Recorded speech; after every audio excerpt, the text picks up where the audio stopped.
पानी की एक बूंद संतुष्टि प्रदान करती है। आपके चरण कमलों का आश्रय ही मेरे जीवन का एकमात्र उद्देश्य है। मैं अपनी सारी तपस्या कर रहा था कांच के टुकड़ों को पाने के लिए, पर आपके दर्शन पाके तो मानो मुझे हीरे मोती मिल गए हो प्रभु, हीरे मोती मिल गए हो। अब मुझे और कुछ नहीं चाहिए प्रभु, और कुछ नहीं चाहिए। पुत्र, मैं तुम्हारी निष्ठा से अति प्रसन्न हूं।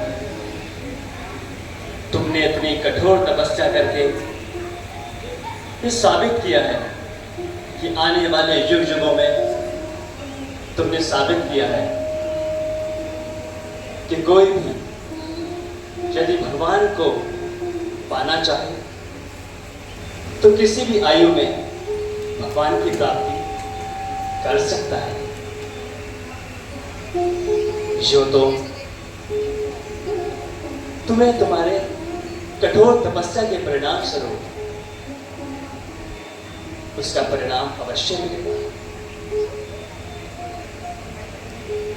तो मैं जानता हूं कि तुम अपनी माता सुरुचि की कटु वचन सुनकर अपने परम पिता मां ब्रह्मा से भी अधिक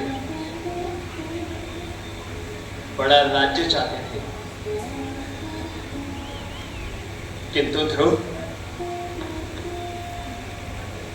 यदि तुम्हारी कोई और इच्छा भी है तो निसंकोच पुत्र, निसंकोच तुम मुझसे कह सकते हो। प्रभु, एक अबोध बालक नहीं जानता कि उसके लिए क्या उचित है और क्या अनुचित है।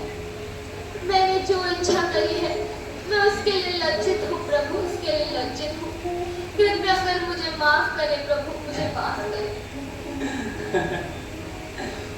नहीं ध्रुव, तुम्हें लज्जित होने की कोई आवश्यकता नहीं, कोई आवश्यकता नहीं। क्योंकि जब जीव इस संसार में आता है तो इच्छा लेकर इस संसार में आता है, और जब इस संसार से जाता है तो इच्छा लेकर ही जाता है। और इन इच्छाओं को पूर्ण करने के लिए वो नाना प्रकार की योजनाएं बनाता है। तो कभी इसमें सफल होता है तो कभी विफल होता है, और जब वो सफल होता है तो उसके मन में ऐसी अनेक